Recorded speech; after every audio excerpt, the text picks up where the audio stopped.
Press and media நண்பர்கள் அனைவருக்கும் வணக்கம். தேங்க்யூ ஃபார் பீயிங் ஹியர் எங்கள் படத்தை ப்ரமோட் பண்ணுறதுக்கு. இந்த படம் வந்து it has been quite a journey for all of us and very ups and downs உள்ள ரொம்ப அமேசிங்கான ஜேர்னியாக இருந்துச்சு. ஃபர்ஸ்ட் ஆஃப் ஆல் இந்த படத்துக்கு நான் தேங்க்ஸ் சொல்ல விரும்புகிறது வந்து டைரக்டருக்கு ஜான் கிளாடி.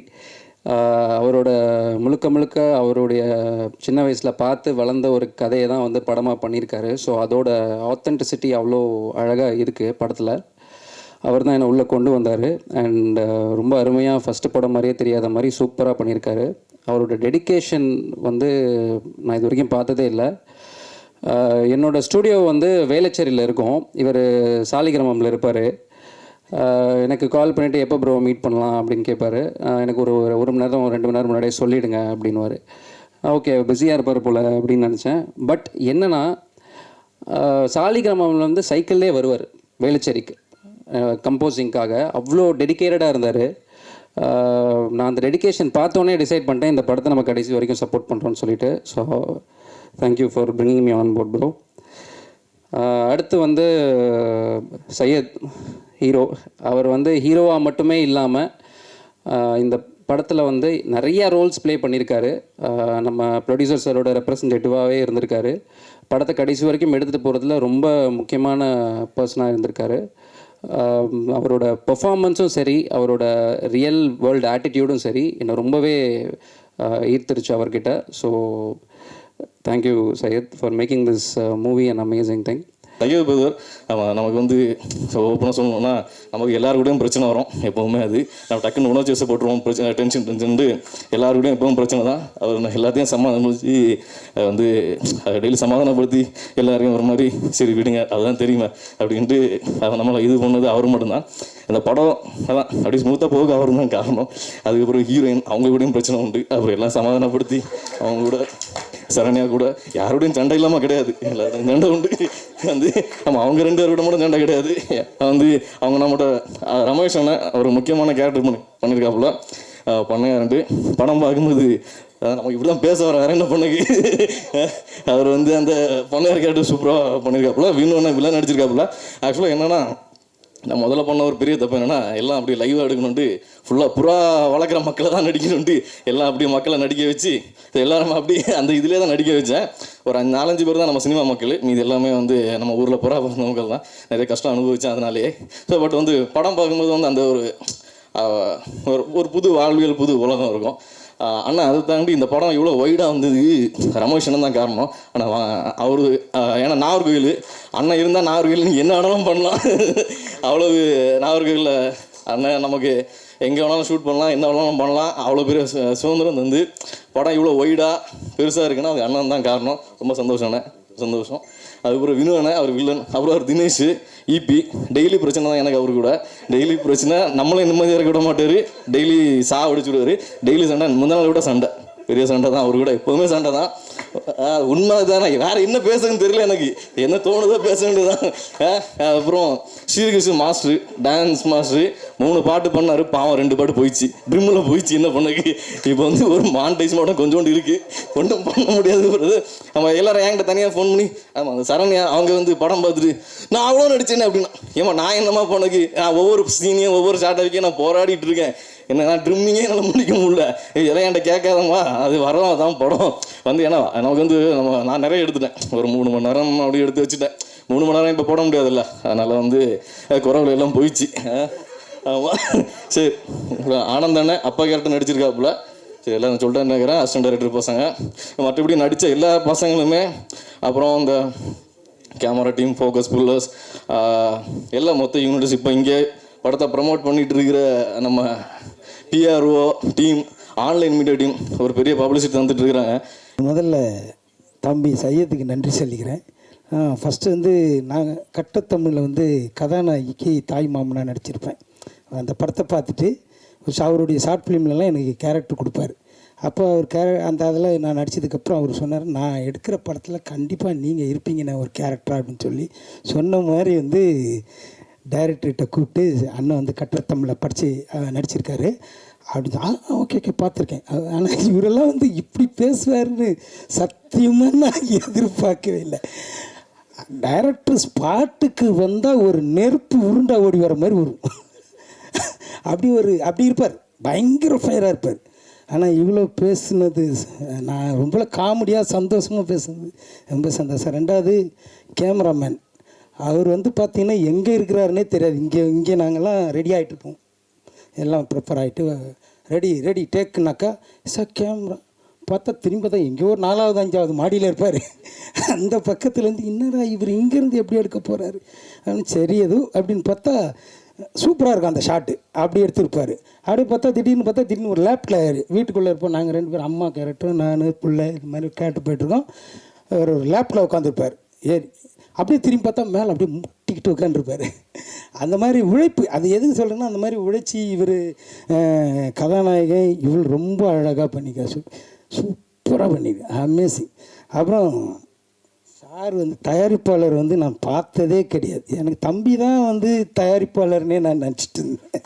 வந்திருக்கிற எல்லா மீடியா நண்பர்களுக்கும் என்னுடைய வணக்கத்தை தெரிவித்துக் கொள்கிறேன். அதன் பிறகு இந்த படத்தில் நான் நடிக்கிறதுக்கு முழு காரணம் வந்து நமது டைரக்டர் ஜான் கிளாடி அவர்கள் தான். அந்த படத்தில் ஒரு அம்மாவாக என்னை வந்து பயங்கரமாக செதுக்கியிருப்பார். என்னென்னா நான் சொல்லுவேன், சார் நான் வந்து இது மாதிரி பேசிக்கிட மாட்டேன் சார், இந்த மாதிரி எனக்கு வராது சார். மேடம் நீங்கள் வந்து இங்கே விஜய் சேகர் இல்லை, நீங்கள் வந்து சரஸ்வதியாக மாறுங்க, சரஸ்வதியாக மாறினா தான் இந்த கேரக்டரை நீங்கள் பண்ண முடியும் அப்படின்னு. நமக்கு எவ்வளோ திறமைகள் இருந்தாலும் நான் நிறைய படங்கள் பண்ணியிருக்கேன். சண்டைக்கோழி 2, ராட்சசி, எங்கே இங்கே போதும், எங்கள் அண்ணா, நிறைய படங்கள் பண்ணாலும் அதில் நான் ரொம்ப ரிஜிஸ்டர் ஆகலை யாருக்கும். நான் வெளியே போனால் கூட எனக்கு ரொம்ப தெரியல என்ன யாருக்கும் வெளியே வந்தேன்னா.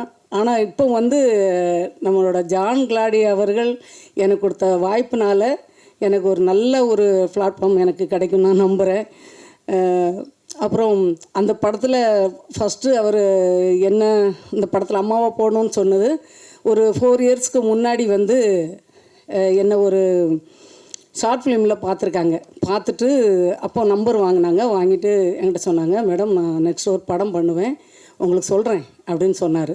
அப்புறம் 4 இயர்ஸ் கழித்து வந்து அவர் படம் பண்ணுறதுக்கு எல்லா ஏற்பாடும் பண்ணிவிட்டு அவர் வந்து எனக்கு கால் பண்ணி கேட்டார், மேடம் நீங்கள் எங்கே இருக்கீங்க, ஊரில் இருக்கீங்களா சென்னையில் இருக்கீங்களா?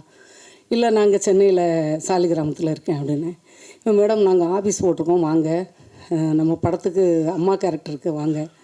நான் போனேன். அங்கே போய் ஆடிஷன் எடுத்துகிட்டு ஓகேன்னு சொல்லிவிட்டு, மேடம் நீங்கள் ஃபஸ்ட்டு அங்கே பார்க்கும்போது ஒல்லியாக இருந்தீங்க, இப்போ குண்டாயிட்டீங்களே அப்படின்னாரு. நான் 4 வருஷம் கழித்து பார்த்தா குண்டா தானே சார் ஆவேன், நீங்கள் அப்போவே எடுத்துருக்க வேண்டியது தானே படம் அப்படின்னு. இல்லை இப்போ நீங்கள் கொஞ்சம் இளைக்கணும் இந்த படத்துக்காக அப்படின்னாரு. அப்போ என்னோடய குடும்ப சூழ்நிலையினால் எனக்கு அட்வான்ஸ் கொடுத்துட்டாங்க. ஒரு எவ்வளோ நாளையில் இழைச்சிருவீங்க ஜிம்முக்கெல்லாம் போயின்னு கேட்டாங்க. ஒரு 20 டேஸில் கொஞ்சம் இழைச்சிருவேன் சார், ஒரு 5 கிலோ கம்மி பண்ணிடுவேன் அப்படின்னு. அப்போ அவர் என்ன சொன்னார், சரி நீங்கள் போங்க அப்படின்னு சொல்லி எனக்கு அட்வான்ஸ் கொடுத்துட்டாங்க. அட்வான்ஸ் கொடுத்ததுக்கப்புறம் எனக்கு குடும்ப சூழ்நிலையினால் என்னால் போக முடியல, ஜிம்முக்கு போக முடியல, இழைக்கலை. அப்புறம் என்ன மேடம் படம் ஆரம்பிக்கணும், முதல் இதே உங்களுக்கு தான் அப்படின்னு சொன்னார். நான் சொன்னேன், சார் இல்லை நீங்கள் வேறு யாரையாச்சும் பண்ணுறீங்களா அப்படின்னு, நான் அட்வான்ஸ் வேணால் திருப்பி கொடுத்துட்றேன் அப்படின்னேன். அப்புறம் நான் அப்படி சொன்னதுக்கப்புறம் சரி வேறு யாரையா பார்க்கலான்னு சொல்லி நிறைய ஆடிஷன்லாம் வச்சுருக்காங்க. அவருக்கு யாருமே செட் ஆகலை. மேடம் நீங்கள் தான் பண்ணணும், நீங்கள் தான் நம்ம ஊர் நம்ம ஸ்லாங்கு இதுக்கு இந்த லிங்கத்தோட அம்மா சரஸ்வதிக்கு நீங்கள் தான் கரெக்டாக இருப்பீங்க. சரி அவர் ஃபஸ்ட்டு ஒரு படம் பண்ணுறாரு, கண்டிப்பாக நம்ம இதை பண்ணணும் அப்படின்னு சொல்லிட்டு திருப்பி என்ன இழைக்கிறதுக்காக இங்கே இருந்தால் நீங்கள் இழைச்சிட மாட்டீங்கன்னு சொல்லி நாகர்கோயிலுக்கு இந்த டீம் எல்லோரும் நம்ம சையது தம்பி எல்லோரும் சேர்ந்து அங்கே எங்களை கத்திரன் சார் எல்லோரும் அங்கே கூட்டிகிட்டு போய் அங்கே எனக்கு 2 அசிஸ்டன்ட் டைரக்டர் அனுப்பி காலையிலே ஸ்கூலில் எஸ்எல்பி ஸ்கூலில் வந்து வாக்கிங், அப்புறம் ஜிம்போ கிளாஸு என்னை விடவே இல்லை. ஒரு மாதம் அங்கே போய் ஒரு 10 கேஜி கம்மி பண்ண வச்சுட்டாங்க, இழைக்க வச்சு என்ன அந்த படம் எடுத்தாங்க. எல்லாருக்கும் வணக்கம். ப்ரெஸ் அண்ட் மீடியா இங்கே வந்திருக்க எல்லாருக்கும் ரொம்ப நன்றி. எங்கள் டீம் எல்லாருக்கும் நான் வந்து விஷ் பண்ணிக்கிறேன். அண்ட் உங்களோட சப்போர்ட் எங்களுக்கு கண்டிப்பாக தேவை. இந்த ப்ராஜெக்டில் நான் எப்படி வந்தேன்னா, சையத் அவங்க என்னோடய ஃப்ரெண்டு, ஒரு 7 இயர்ஸாக ஆக்டிங் கிளாஸில் இருக்கும்போது தெரியும். ஸோ இந்த இடத்துல நான் என்னோடய வாத்தியார் அருள்மொழி சார் இப்போ இல்லை. நான் எப்போவுமே ஒரு ஸ்டேஜ் வேணும்னா அவருக்கு தேங்க் பண்ணணும்னு நினைப்பேன். ஸோ அவர் இல்லைனா எனக்கு சையத் தெரிஞ்சிருக்காது. ஸோ இந்த ப்ராஜெக்டில் வந்திருக்க முடியாது. அண்ட் ஜான் சார் ரொம்ப நன்றி. சித்ராவாக இந்த படத்தில் நான் ஒரு ரோல் பண்ணியிருக்கேன். ஸோ அதான் வசந்த், அப்புறம் எங்கள் டீம் எல்லாருக்குமே வந்து தேங்க்ஸ். அண்ட் நான் துரை சார் பார்த்ததே இல்லை. உண்மையாக சொல்லணுன்னா வந்து ரொம்ப நாள் நிறைய பேர் எனக்கு இருக்காங்க, சையத் தான் இந்த படத்தில் ப்ரொடியூசரா அப்படி சொல்லி கூட என்கிட்ட கேட்டிருக்காங்க. அதுக்கப்புறம் வந்து ஏன்னா ஒரு படம் வந்து ஒரு ஹீரோவாக ஸ்டார்ட் பண்ணுறாங்க அப்படின்னா இங்கே நிறைய பேர் என்ன யோசிக்கிறாங்கன்னா, அந்த படத்துக்கு அவ்வளோ எஃபோர்ட் போடுறோன்னா ஒருவேளை ஹீரோ வந்து ப்ரொடியூஸ் பண்ணுவாரோ அப்படின்னு நினச்சிட்டு இருப்பாங்க. அந்த கேள்வி அவங்க முன்னாடியே நிறைய பேர் கேட்டிருக்காங்க. ஆனால் துரை சார் வந்து அவ்வளோ அவருக்கு சப்போர்ட் பண்ணி ஒரு ஜேர்னியாக இந்த படத்தை ஒரு கம்ப்ளீட் பேக்கேஜாக இவ்வளோ தூரம் எடுத்துகிட்டு வந்ததுக்கு, இந்த ப்ராஜெக்ட் டேக் ஆஃப் ஆனதுக்கு துரை சாருக்கு வந்து நான் எங்கள் டீமே நான் வந்து தேங்க் பண்ணிக்கணும்னு நினைக்கிறேன். எவ்வளோ கஷ்டம் எது இருந்தாலும் ஜான், அப்புறம் சையத், கவித்ரன் சார்லாம் சொல்லணுன்னா நிஜமாகவே அவர் வந்து எங்கள் எல்லாரையும் கரெக்டாக எப்படி ஹேண்டில் பண்ணும். அவருக்கு கோவமே வராது. சம்டைம்ஸ் நம்ம கூட தான் டென்ஷனில் இருந்துட்டு சார் என்ன கேட்டேன், சார் என்னம்மா அப்படி தான் அவங்க. அண்ட் இந்த படம் ஃபுல்லாக முடிஞ்ச அப்புறம் தினேஷ் அவரை சொல்லியாகணும், நான் சையத் கிட்ட சொல்லுவேன், சக்தி சார் கிட்ட போன ஒரு விஷயம். அண்ட் நாங்கள் எல்லோரும் ஒரு டீமாக எஃபோர்ட் போட்டிருக்கோம். சார் இன்னைக்கு வந்து சக்தி ஃபிலிம் ஃபேக்ட்ரி ரிலீஸ் பண்ணுறாங்க அப்படின்னா எங்கள் எல்லாருக்கும் இது வந்து ஒரு பெரிய ஹானராக நான் நிஜமாகவே நினைக்கிறேன். ஒரு நல்ல படம் ஒரு நல்ல ப்ரொடக்ஷனில் ரிலீஸ் ஆகுது, ஒரு பேனரில் ரிலீஸ் ஆகுது அப்படின்னா அதை விட எங்களுக்கு ஒரு ஹாப்பினஸ் இல்லை. ஸோ நிறைய பேர் இந்த படத்தில் நடிச்சிருக்கோம். மீன்ஸ் பைரி அண்ட் அந்த புறா டீமே ஒரு காஸ்ட் அண்ட் க்ரூவாக பெருசாக இருப்பாங்க. ஸோ அவங்க எல்லாருமே சையத் வந்து அவங்களோட ஃப்ரெண்ட்ஸு, ஸோ யாருமே விட்டுறக்கூடாது அப்படிங்கிறத உள்ளே எடுத்துகிட்டு வரும்போது ஜான் சாருமே வந்து எல்லாருக்குமே ஒரு கரெக்டான ஒரு ஸ்க்ரீன் ஸ்பேஸ் கொடுத்து அவரோட அந்த படத்தில் எனக்கு பார்க்கும்போது, அமலில் பார்க்கும்போது அந்த ஊர்லேயே பிறந்து வளர்ந்து ஒரு புறாவோட லவ்வராக ஒரு விஷயம் இருக்குப்போ எப்படி அந்த கேரக்டர்ஸ்லாம் பார்க்குறப்போ எப்படின்னா அவர் எல்லாத்தையும் அவ்வளோ எஃபர்ட் போட்டிருக்காரு. ஸோ இந்த கம்ப்ளீட் பேக்கேஜ் வந்து 23rd தியேட்டர்ஸ்க்கு வருது. ஸோ ப்ரெசன்ட் மீடியா நீங்கள் படம் கண்டிப்பாக பார்த்துட்டு உங்களுக்கு என்ன மனசில் இருக்கோ அதை அப்படியே சந்தோஷமாக எழுதுங்க. So we need all your support எப்பயுமே. எங்கள் டீம் எல்லாருக்கும் அகெயின் நான் விஷ் பண்ணிக்கலாம். சக்தி சார் ரொம்ப நன்றி, துரை சார் ரொம்ப நன்றி. And thank you so much. First of all இங்கே வந்திருக்கிற ப்ரெசன்ட் மீடியா எல்லாருக்கும் ரொம்ப நன்றி. அண்ட் என்னோட டீம் பைரி மூவி டீம் எல்லாருக்குமே ரொம்ப thanks. And first of all I would like to thank my director John Glady அவர்களுக்கும், அண்ட் கேமராமேன் சார், அண்ட் கவித்ரேன் சார், அண்ட் சையத், இவங்க எல்லாருக்குமே ஃபர்ஸ்ட் ஆஃப் ஆல் தேங்க்ஸ் சொல்லணும். இந்த மூவிக்கு எனக்கு ஃபஸ்ட்டு ஆப்பர்ச்சுனிட்டி வந்தது, நான் 2 தடவை போயிருந்தேன் இந்த மூவிக்கு ஆடிஷனுக்கு. ஃபஸ்ட் டைம் போயிருந்தப்போ மேபி டைரக்டர் சார் என்ன திங்க் பண்ணாருன்னு தெரியல. மறுபடியும் செகண்ட் டைம் கூப்பிட்டு 2 கேரக்டர், சரண்யா அவங்க கேரக்டரும் என் கேரக்டரும் 2 கேரக்டரும் என்னை நடிக்க வச்சு, ஸோ எதுக்கு ஆப்டாக இருப்பேன் அப்படின்னு சொல்லிட்டு அவங்க சூஸ் பண்ணி எனக்கு இந்த ஆப்பர்ச்சுனிட்டி கொடுத்துருக்காங்க. And that's it. இவங்க எல்லாருமே இங்கே இருக்கிற எல்லாருமே வந்து ஒரு கேரக்டர் பண்ணியிருக்காங்க. பட் இவங்க யாருமே எனக்கு தெரியாது. ஆக்சுவலாக மூவியில் வந்து எங்கள் காம்பினேஷன் அதிகமாக இருக்கவே இருக்காது. எனக்கும் ஹீரோவோட ஃப்ரெண்ட்ஸுக்கு மட்டும்தான் காம்பினேஷன் அதிகமாக இருக்கிறதே. அண்ட் இவங்க எல்லாருமே இவ்வளோ ஜோவியலாக ஒரு ஃபேமிலியாக இருந்து எல்லோரும் பழகும்போது ரொம்ப ஹாப்பியாக இருந்தது. அண்ட் பார்த்த உடனே அம்மா வந்து அவங்க பொண்ணை வந்து ரொம்ப ரிசீவ் பண்ணுற மாதிரி அந்த மாதிரி எல்லாம் ரிசீவ் பண்ணாங்க. அப்புறம் அப்பா கேரக்டராக இருக்கட்டும், எல்லாம் கேரக்டராக இல்லை, எல்லோரும் ஒரு ஃபேமிலியாக இருந்து இந்த மூவி கம்ப்ளீட் பண்ணியிருக்கோம். And special thanks to Sakthi sir. And first இம்பார்ட்டண்ட்டாக ரொம்ப தேங்க்ஸ் சொல்லணும்னு நினைக்கிறது வந்து ஏடிஸ், அசிஸ்டன்ட் டைரக்டர்ஸ் எல்லாருக்குமே. பிகாஸ் டைரக்டர்ஸாகட்டும் ஆக்டர்ஸ்க்காகட்டும் 2 பேரில் வந்து யாருக்கு சண்டை போட்டாலும் சஃபர் ஆகிறது அவங்க தான். ஃபர்ஸ்ட் ஆஃப் ஆல் ஏடிஸ் எல்லாருக்குமே ரொம்ப தேங்க்ஸ். ரொம்ப பேஷன்ஸாக இருந்தீங்க நீங்கள். And whole team, entire team வந்து I would like to congrats. அண்ட் இந்த ஸ்டேஜில் வந்து இங்கே நிற்கிறோம், ரொம்ப சஃபர் பண்ணதுக்கப்புறம் எல்லோரும் சொல்கிறது தான், ரொம்ப கஷ்டத்துக்கு அப்புறம் தான் மூவி ரிலீஸ் பண்ணுறோம் அப்படி இப்படின்னு சொல்லிட்டு எல்லோரும் சொல்கிறது தான், எல்லா மூவிக்கும் சொல்கிறது தான். பட் இது மேபி கொஞ்சம் டிஃப்ரெண்ட்டாக இருக்கும் அப்படின்னு நான் நினைக்கிறேன். எல்லோரும் சொல்கிற மாதிரி இல்லாமல் பார்த்த எல்லாருக்குமே, எங்களோட பழகுன எல்லாருக்குமே கண்டிப்பாக தெரியும். And thank you so much. And once again thank you so much Nikhil sir. Thank you. இங்கே வந்திருக்க பத்திரிகை ஊடக நண்பர்கள் அனைவருக்கும் வணக்கம். பைரி வந்து எனக்கு எப்படி அறிமுகமாச்சு அப்படின்னா சக்தி அண்ணா மூலியமாக தான் அறிமுகமாச்சு. கிட்டத்தட்ட ஒரு 8 மாதத்துக்கு முன்னாடி பைரின்னு நான் ஒரு படம் பார்த்தேன். 8-10 மாதம் இருக்கும். பைரின்னு ஒரு படம் பார்த்தேன். அது வந்து போஸ்ட் ப்ரொடக்ஷன் போயிட்டுருக்கு. அந்த படம் வந்துடுச்சு அப்படின்னா வந்து ஒரு மிகப்பெரிய அதிர்வே இருக்கும் அப்படின்ற அளவில் சொன்னார். அது ஒரு வாட்டி வந்து சொல்லி விடலை. எப்போல்லாம் நாங்கள் பார்க்குறோமோ, எப்போல்லாம் நாங்கள் வந்து பேசுகிறோமோ, அப்போல்லாம் வந்து பைரியை பற்றின ஒரு பேச்சு வந்து இருந்துகிட்டே இருக்கும். அப்போது இதை எப்படி புரிஞ்சிக்கலாம் அப்படின்னா, சரி பைரியில் வேலை பார்த்தவங்க எல்லாம் வந்து புது டீமு, சின்ன பசங்க, அப்படி இல்லைன்னா வந்து சக்தி அண்ணாவோட நண்பர்களாக இருக்கலாமா, அப்படிலாம் இருந்தால் ஏதோ ஒரு வாட்டி பேசலாம், 2 வாட்டி பேசலாம். எல்லா வாட்டியுமே என்னை பார்க்கும்போது மற்றவங்கள சினிமா சார்ந்தவங்க, துறை சார்ந்தவங்கள பார்க்கும்போதெல்லாம் பைரி பற்றி பேசுகிறாரு அப்படின்னா அது முழுக்க வந்து அன்பை தாண்டி, அவங்க மேலே இருக்கிற நம்பிக்கையை தாண்டி அது கலை சார்ந்த ஒரு பதிவு. அது பைரி தான் அதை வந்து பண்ணியிருக்கு. அந்த பதிவு தான் வந்து அவரை வந்து பேச வச்சுக்கிட்டே இருக்குது. அடுத்தடுத்தது வந்து பைரி எப்படியாவது எடுத்துகிட்டு போகணும், வெளியில் கொண்டு வரணும் அப்படின்றத வந்து ரொம்ப ஸ்ட்ராங்காக வந்து பேச வச்சது காரணம் வந்து அந்த படம் தான். அப்புறமா இதே மாதிரி பேச்சுவார்த்தைகள்லாம் இருந்துகிட்டே இருக்கும்போது நான் ஒரு 10 நாளைக்கு முன்னாடி வந்து என்னை படம் பார்க்க கூப்பிட்டாங்க. சரி நம்ம போய் பார்க்கலாம் அப்படின்னு பார்க்கும்போது படம் பார்த்து 10 நாள் ஆயிடுச்சு. இன்னும் வந்து எனக்கு வந்து அந்த படத்தோட அதிர்வு வந்து போகல. அந்த படம் வந்த தாக்கம் வந்து சமீபத்தில் நம்ம படம் பார்த்தேன். இதெல்லாம் நீங்கள் வந்து ப்ரெஷ் ஷோ முடிஞ்சோடனே உணர்வீங்க அப்படின்னு நினைக்கிறேன்.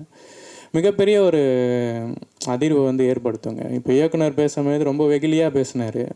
ஆனால் படம் பார்க்கும்போது அது அப்படி இருக்காது. அவரோட கிராஃப்டில் வந்து அவரோட கண்ட்ரோல் இருக்குது பார்த்தீங்களா, அது வந்து அசாத்தியமாக இருக்கும்.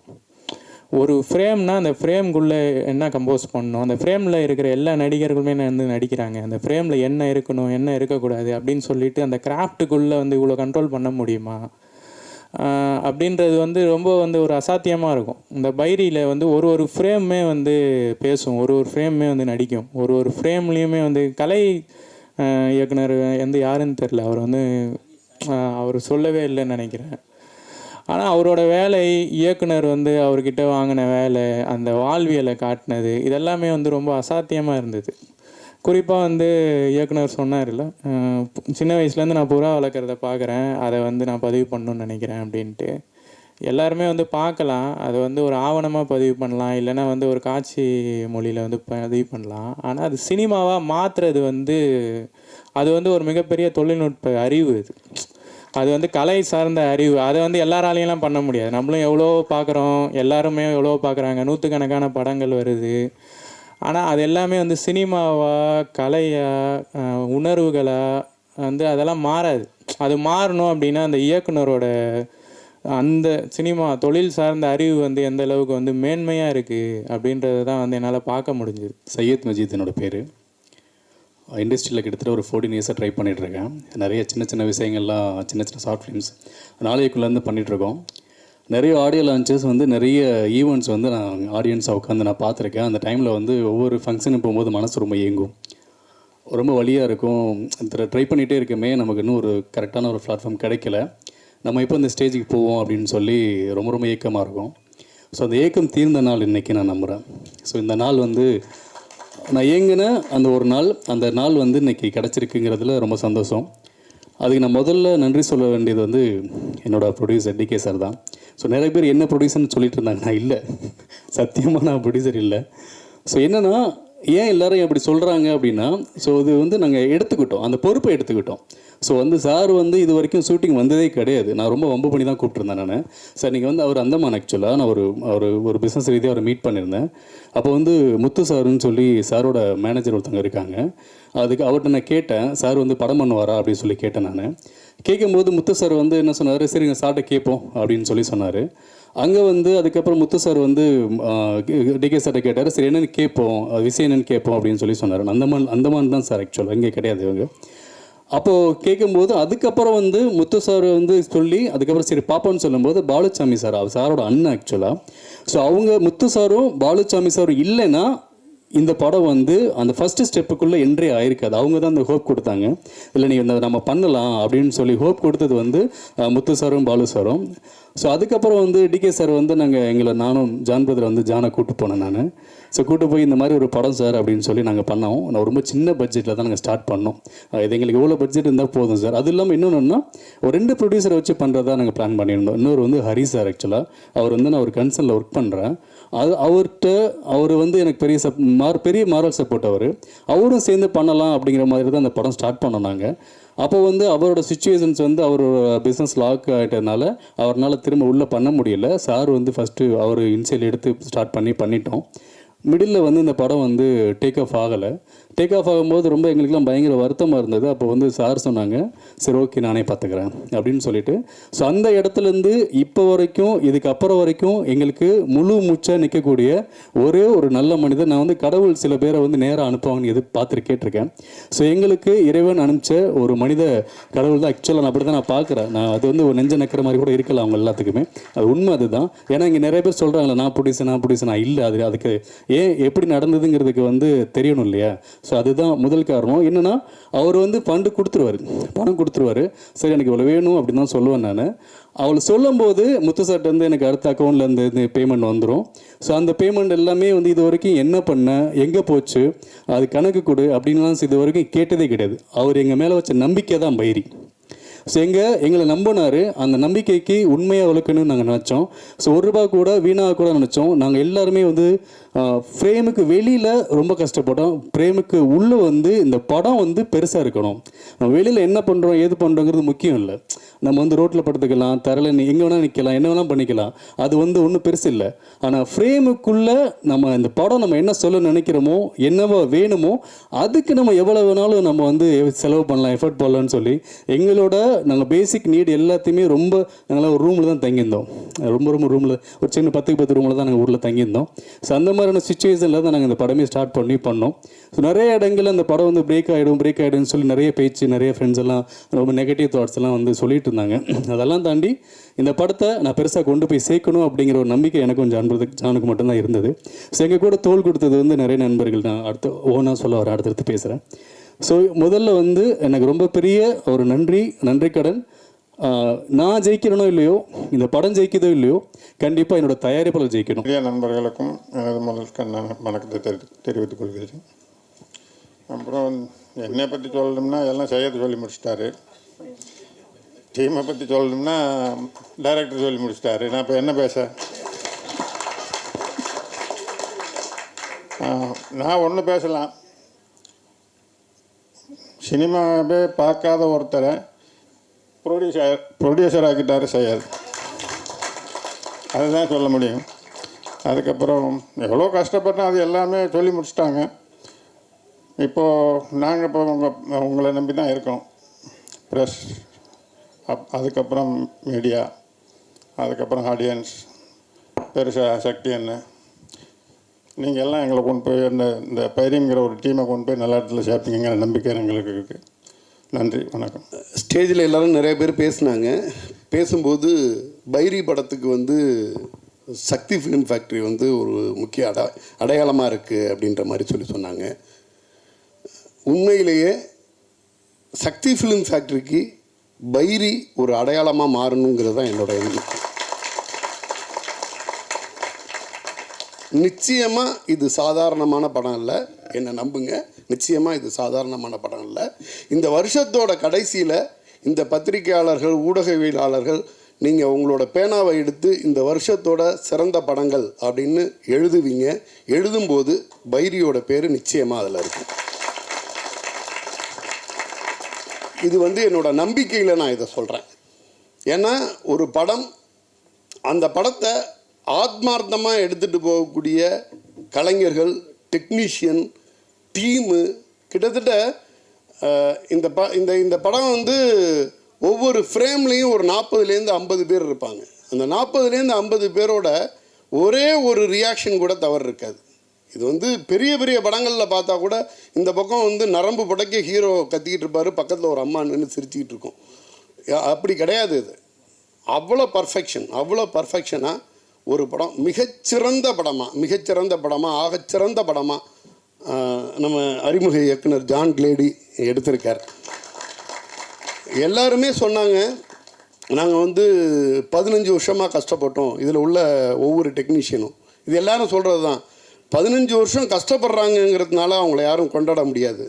ஆனால் 15 வருஷம் கஷ்டப்பட்ட ஒருத்தங்க சரியான விஷயத்தை பண்ணால் நம்ம கொண்டாடியே தீரணும்.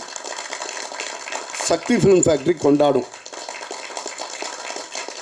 பைரிங்கிற ஒரு படத்தோட வெற்றியை உறக்க கத்தி சொல்லணுங்கிறது தான் என்னோட மிகப்பெரிய ஆசை. பைரி வெற்றி படம் இல்லை, மிகப்பெரிய வெற்றி படம் அப்படின்னு. ஒரு சில படங்கள் தான் வந்து அதில் உள்ள ஒவ்வொருத்தரும் தனித்தனியாக, அதாவது படமாக மொத்தமாக ஒன்று இருக்கும், தனித்தனியாக பார்த்தோம்னா ஒவ்வொருத்தரோட ஒர்க்கு தனித்தனியாக தெரியும். நிறையா டைம் ஆகிடுச்சு, நான் நேரம் கருதி ஒவ்வொருத்தரையும் தனித்தனியாகலாம் மென்ஷன் பண்ணலை. ஆனால் ஒரு குழு முயற்சி அப்படின்னா இப்படி இருக்கணும். ஒரு குழு முயற்சி, அந்த படத்து மேலே ஒவ்வொருத்தருக்கும் உள்ள டெடிகேஷன், ஆத்மார்த்தமான பிணைப்பு அப்படின்னா வந்து பைரியாக தான் இருக்கும். ப்ரிவியூக்கு அதாவது படம் ரிலீஸ்க்கு முன்னாடி ஒரு படத்தை அதிக தரம் நான் பார்த்த படம் வந்து பைரியாக தான் இருக்கும். என்னோட ஒரே ஆசை பைரியோட வெற்றியை சத்தம் போட்டு சொல்லணும், இதே ஸ்டேஜில் சொல்லணும் அப்படிங்கிறதான் பெரிய ஆசை. அதுக்கு முழு தகுதி உள்ள படம். அந்த இயக்குனர் ஒவ்வொரு ஃப்ரேமையும் செதுக்கியிருக்காரு. அதை தாண்டி அவர் அதில் வந்து ஒரு நடிகராக நடிச்சிருக்காரு. அந்த நடிகர் வந்து நான் ஃபஸ்ட்டு படம் பார்க்கும்போது இவர் தான் இயக்குனர்னு தெரியல. நான் அவரை ஃபாலோ பண்ணேன். யார் அது இந்த மாதிரி இயல்பாக ஒருத்தர் நடிக்கிறாரு? சையது புதுமுக நடிகர், ஒரு பெரிய நடிகர் நடிக்க வேண்டிய, பெரிய நடிகர் மெனக்கன்று நடிக்க வேண்டிய, உச்ச நட்சத்திரங்கள் மெனக்கன்று நடிக்கக்கூடிய ஒரு விஷயத்தை அவ்வளோ அழகாக பண்ணியிருக்கார். இதில் பண்ணியிருந்த பண்ணையார் கேரக்டராக இருக்கட்டும், அந்த வில்லன் கேரக்டராக இருக்கட்டும், அம்மா கேரக்டராக இருக்கட்டும், சரண்யா ஹீரோயின், இது வந்து ஒவ்வொரு கேரக்டரும் வந்து தனித்தனியாக பளிச்சுன்னு இருக்கும். இந்த வருஷத்தோட சிறந்த சப்போர்ட்டிங் ஆர்டிஸ்ட் யாருன்னா ஸ்ட்ரைட்டாக நீங்கள் வந்து பைரியிலேருந்து ஒருத்தங்களை எடுக்க முடியும், பிக் பண்ண முடியும். அந்த அளவுக்கு அருமையாக இருக்குது. ஒரு 15 வருஷம் சிரமப்பட்டேன், அப்படின்னு கஷ்டப்பட்டேன், இந்த சினிமாவுக்கு வர்றதுக்கு கஷ்டப்பட்டேன் அப்படின்னு சொன்னதெல்லாம் இல்லைங்க. அந்த கஷ்டப்பட்ட எல்லாரும் சேர்ந்து ஒரு நல்ல படம் எடுத்திருக்காங்க. நம்ம தினேஷ் பிரதர் வந்து இந்த படத்தை எடுத்துகிட்டு வந்து என்கிட்ட காமிச்சார். அந்த படம் பார்த்து நான் சைன் பண்ண நாள்லேருந்து என் மைண்டுக்குள்ளே ஓடிக்கிட்டு இருக்குது, இந்த படத்தை ஜான் கிளேடி இப்போ இந்த படம் பண்ணிட்டார். ஒருவேளை ஒரு 2 படம் பண்ணியிருந்தாருன்னா இந்த படத்தோட அட்டென்ஷன் வந்து ஒட்டுமொத்தமாக எல்லாருக்கும் போய் நின்றுருக்கும். இதில் உள்ள ஒரு பெரிய ஆர்டிஸ்ட் இருந்தால் எல்லாரும் போய் நின்றுருக்கும். இந்த புதுமுக நடிகர்களையும் புதுமுக டெக்னீஷியனையும் மக்களை நம்ப வச்சு எப்படி தியேட்டருக்கு எடுத்துகிட்டு வரணுங்கிறது மட்டும்தான் என் மைண்டில் ஓடிக்கிட்டு இருக்குது. உள்ளே வந்தால் படம் பம்பர் ஹிட்.